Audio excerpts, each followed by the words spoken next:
Hello everyone, कैसे हैं आप सब। आप सभी को सीए रौनक अग्रवाल का नमस्कार। आज के वीडियो में हम बात करने जा रहे हैं राघव चड्ढा जी और निर्मला सीतारमण जी के बारे में। फाइनेंस मिनिस्टर निर्मला सीतारमण जी ने बजट 2025 में जो 12 लाख तक की छूट दी थी इनकम टैक्स में, उसको लेके तीखी बहस हुई है राघव चड्ढा जी में और निर्मला सीतारमण जी में। ये वीडियो पूरा आपको बताता हूं मैं, सुनिए और कमेंट बॉक्स में कमेंट करके आप अपनी राय बता सकते हैं कि कौन सही बोल रहा है और कौन गलत। पहली चीज सर, ये इनकम टैक्स एग्जेम्पशन नहीं है। एग्जेम्पशन होता है जैसे एक सोर्स ऑफ इनकम पर इनकम टैक्स लगे ही ना, जैसे कि इस देश में एग्रीकल्चरल इनकम, खेती बाड़ी से जो कमाई होती है उस पर कोई इनकम टैक्स नहीं लगता। ये वो नहीं है। ये टैक्स डिडक्शन भी नहीं है। टैक्स डिडक्शन होता है कि फर्ज करिए आपने साल में 15 लाख रुपए कमाए, इनकम टैक्स डिडक्शन आपको 12 लाख रुपए की मिली, तो 15 घटा 12 3 लाख पर आपको इनकम टैक्स देना पड़ेगा। ये टैक्स डिडक्शन भी नहीं है, ये टैक्स रिबेट है। About the 12 lakh rupee, I honestly want to request humbly Honorable Member Raghav Chadha ji to please kindly not mislead the House. If he earns more than 12 lakhs, suppose he earns 12 lakh 10,000, the tax without marginal relief would have been 61,500. Whereas with tax marginal relief given, which is given in the budget, he pays only 10,000 rupees. Concept जोड़कर यह सिद्ध करने की कोशिश करी कि मेरा उदाहरण गलत था। मैं आपसे वित्त मंत्री जी सीधे तौर पर पूछना चाहता हूं, क्या यह सत्य नहीं है कि अगर कोई व्यक्ति 12 लाख से ऊपर इनकम कमाएगा तो उसको अपनी पूरी इनकम पर टैक्स भरना पड़ेगा? चलिए, मार्जिनल टैक्स रिलीफ 1275 तक आप दे रही हैं। आप मुझे यह बताइए कि अगर एक व्यक्ति 13 लाख रुपए 13 लाख रुपीज एक वित्तीय वर्ष में कमाता है तो उसे अपने पूरे 13 लाख की आमदनी पर अपने स्लैब अनुसार इनकम टैक्स देना पड़ेगा कि नहीं देना पड़ेगा? या 13 लाख माइनस 12 लाख की टैक्स रिबेट 1 लाख पर देना पड़ेगा? सही जवाब है कि उसे पूरे 13 के 13 पर इनकम टैक्स भरना पड़ेगा। मान लीजिए कोई शख्स 12,76,000 रुपए कमाता है साल का, तो उसे पूरे 12,76,000 पे इनकम टैक्स भरना पड़ेगा, ना कि मात्र 76,000 रुपए जो उसने 12 लाख रुपए के ऊपर कमाया। यह टैक्स रिबेट का कॉन्सेप्ट समझाने के लिए मैंने एक उदाहरण दिया था और मैं आज भी उस पर कायम हूं कि 12 लाख रुपए से यदि 1 रुपया भी आप फालतू कमाते हैं तो आपको अपनी पूरी इनकम पर इनकम टैक्स देना पड़ेगा। पहली चीज सर, ये इनकम टैक्स एग्जेम्पशन नहीं है। एग्जेम्पशन होता है जैसे एक सोर्स ऑफ इनकम पर इनकम टैक्स लगे ही ना, जैसे कि इस देश में एग्रीकल्चरल इनकम, खेती बाड़ी से जो कमाई होती है उस पर कोई इनकम टैक्स नहीं लगता। ये वो नहीं है।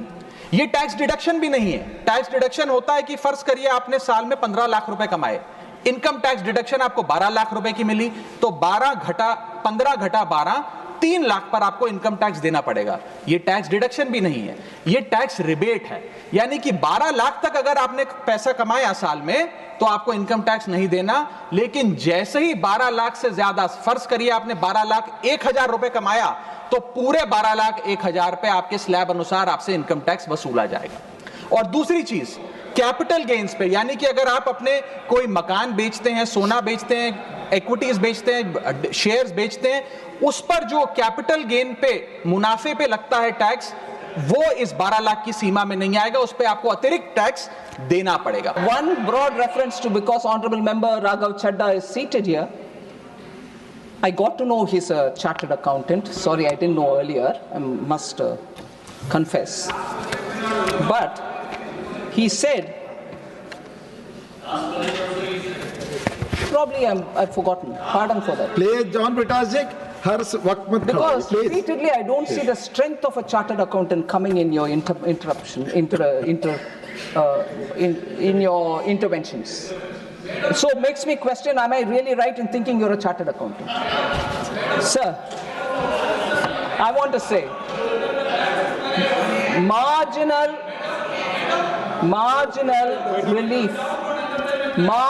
relief, sir. He wouldn't please take it. No not allowed, not please. कोई आपकी बात रिकॉर्ड पे नहीं जा रही, only finance minister's speech is going on record. No please, आप बोले माननीय Honorable Finance Minister, please. Please listen and go to your Finance Minister in Kerala and ask this question about GST.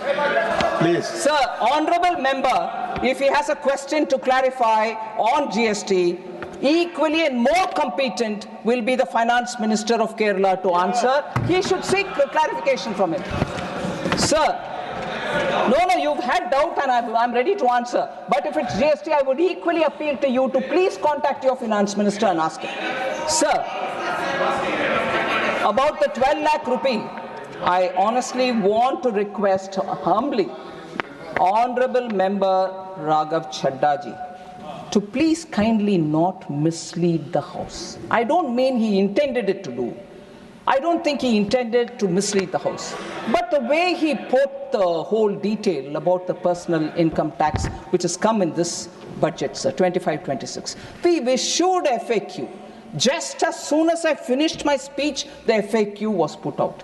Lots of people who asked the questions have all been comprehensively given explanation. For an honorable member to come to the House and say, no, you will pay entirely every rupee post your 12 lakh salary. No, the marginal relief takes it further down. You don't need to pay till about 12 lakh. 12 lakh 75,000 but you don't end up paying Mr. Raghav Chadha, you have already spoken. No, please record. and Not after on record. No, 12.75. please take your seat. Please take. Yes, Please. 12 point, sir, for his understanding, Raghav Chadha, honorable member, kindly indulge me. I will give you number by number. Listen to me. Sir, 12 lakh 10,000. If suppose the person earns more than 12 lakh, that was his core worry. I'm saying, if he earns more than 12 lakhs, suppose he earns 12 lakh 10,000, the tax without marginal relief would have been 61,500. Whereas with tax marginal relief given, which is given in the budget, he pays only 10,000 rupees. All right, sir. So yes, 12 lakh 50,000. What if he earns that much? The tax without marginal relief. Listen, please. Listen, please. Mr. Raghav Chadha, Listen. please. You misled the House. At least hear it now. Take your seat. I have not allowed it. You I misled have not the allowed House. it. Please take your seat. I have not allowed it. Please take your seat. Sir, if a person earns 12 lakh 50,000, tax without marginal relief for him would have been 67,500 rupees. 67,500. But with marginal relief offered, he will pay only 50,000. Suppose he is earning 12 lakh 70,000 rupees. Without marginal relief, he will pay 70,500. Whereas with marginal relief, he pays 70,000. And it is only when he reaches 12 lakh 75,000, his tax will be 71,250 with or without marginal relief. All right, that is it. What do you expect me to go on till 20,000? So Raghav Chadha, being a chartered accountant, I repeat, सिर्फ माननीय is वित्त only मंत्री की बात जा रही है record में। आप बैठ rather than जाएं, informing हर वक्त people. डिस्टर्ब ना करें, And बैठें। this is put out openly. There's no hide and seek in this. This is put out, the calculation are put out openly. And a chartered accountant keeps repeatedly saying, that's exactly what I'm asking. I'm saying that in written and in oral. What more does he want? I've not hidden anything here. Concept जोड़कर यह सिद्ध करने की कोशिश करी कि मेरा उदाहरण गलत था।